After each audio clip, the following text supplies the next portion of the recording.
What's happening, y'all? A few things I wanted to talk to y'all about today. Um, the first thing is chapters. Our life is the greatest book in the universe, and sometimes we get down when shit get hard, but any great book has diverse chapters. And in my personal opinion, I don't think hard times are necessarily designed to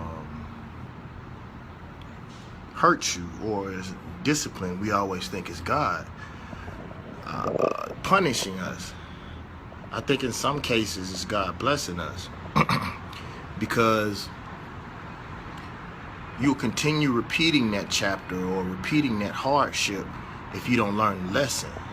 So when we blame it on the devil or we blame it on God and don't blame it on ourselves for not having the capacity to comprehend the message that God is trying to teach us, or life is trying to teach us, or the universe is trying to teach us, then we'll never improve ourselves. So like if you're going through something, look at it as a challenge. Look at it like me. I asked God, I was like, what are you trying to teach me?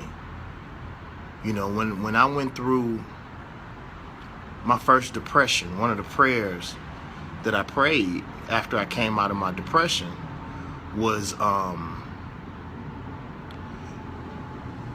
please not allow me to go through this pain again unless there's a lesson for me to learn that was equivalent to the lesson that I learned going through this first depression.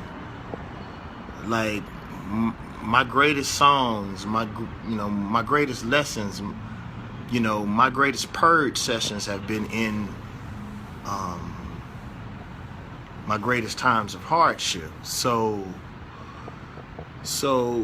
just know that these are chapters, and it's up to you when you're ready to turn the page. So if you really want to get out of a certain chapter in your life, then you have to change something about you, or you have to change something about your life. It's something that you're doing over and over and over and over again that continues to allow you to stay in the position that you're in. It's funny. If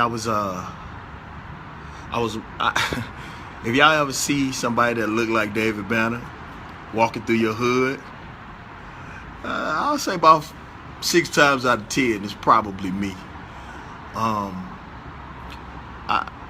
I have to say, you guys have blessed me with an opportunity to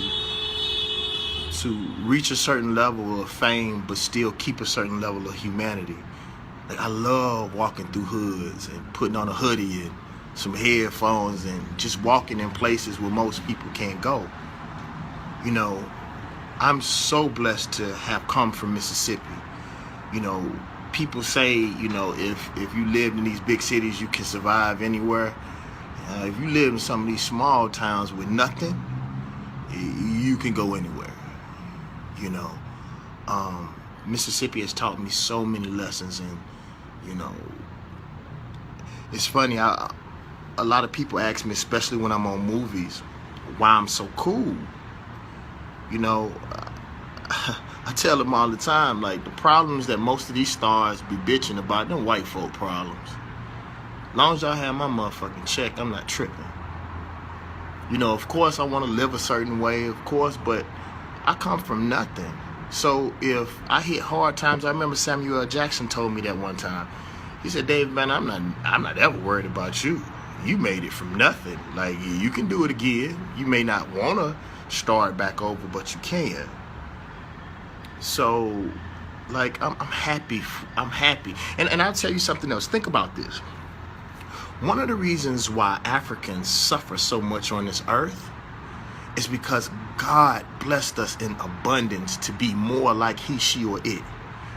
Like, we come from a warm climate. We have food. We can have sex all year. Like, God blessed us with land in abundance, food in abundance. So that's the reason why we gave it away so easily. The rest of these people come from Our oppressors come from very cold climates, and they were the cursed ones of this earth. So they want it. You know, when they call black folks lazy, or you see people from the islands, when they say no worries, they say no worries because it is no worries. I don't need no, I mean, food is right there on the ground. Sexy women are everywhere. You know what I'm saying? Trees and greenery and the sun and all of these types of things. So, you know, us going through this hardship on this earth, I believe the physical devil on this earth was sent here to refine us and make us gods again. So, the last thing that I want to talk to you guys about is about fasting. Anything that you can't fast from, you are a slave to. Like if somebody put their hand around your neck and take your air, you can't deal without air. I haven't conquered that one yet. You gonna do what a motherfucker say. Marie, Nisha, I'm not looking rough, baby. I'm looking like a fucking god. I don't have to dress up for nobody. I'm a fucking boss. Alright? Remember that. Who I gotta impress? Think about that. I'm not looking rough. I'm free. I can look how I want to. I don't have to impress nobody. Anybody who want me, they know what's up under this motherfucker. So, keep that in perspective. And I'm not afraid to be myself. You have to dress up for other people. I don't. So who's rough? You gotta pay Louis Vuitton and Gucci and all these people who hate your ass in order for other people to accept you. I can wake up just like this and brush my teeth and get it. I'm doing a movie right now looking just like this, getting paid. So keep that in perspective. Anyway, fasting. Anything that you can't fast from, you're a slave to. I remember back on doing the Mississippi album, what I did was I took out most of like my cousin and most of his friends that went on tour with me.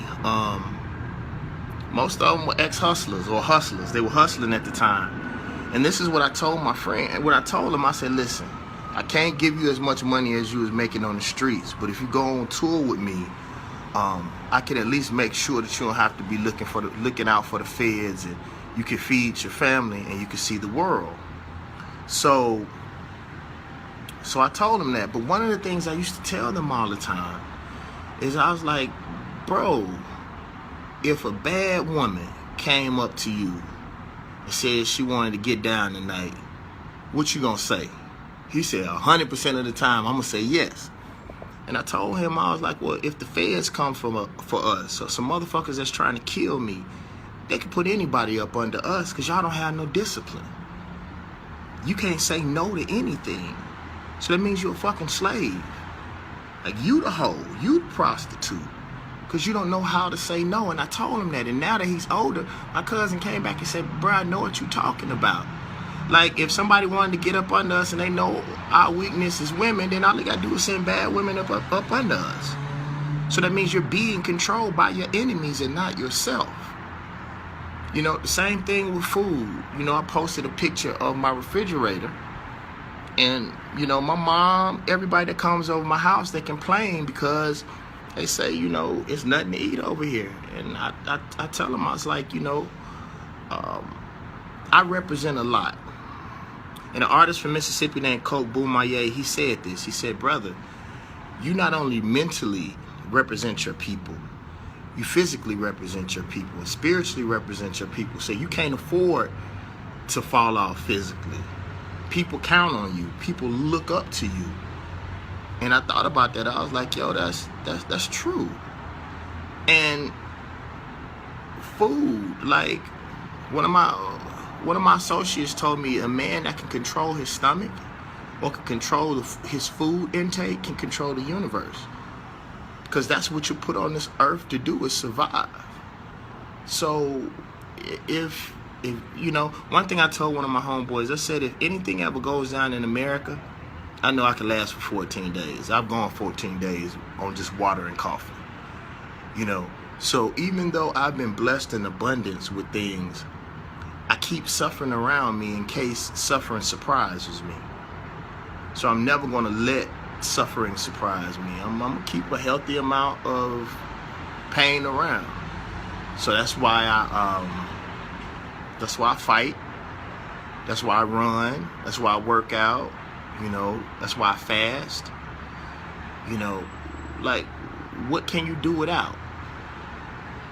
You know, and I'm going to tell y'all something that I learned. Like, I haven't met many fat multimillionaires or billionaires. Like, my mentor, Mr. Moody, he got alcohol, he got a whole bunch of food, he got all the things that people want. But him and his wife, they don't indulge in all that. You know, the alcohol and all the food is for you. To keep you drunk and fat and entertained while they focus and get money. So, you know, just think about that. You know, like, think about your chapters in life. You know, think about what can you or can't you fast from. You know, people. You know, if you can't do without somebody, or if you can't do without sex, then you're a fucking slave. You're a fucking whore.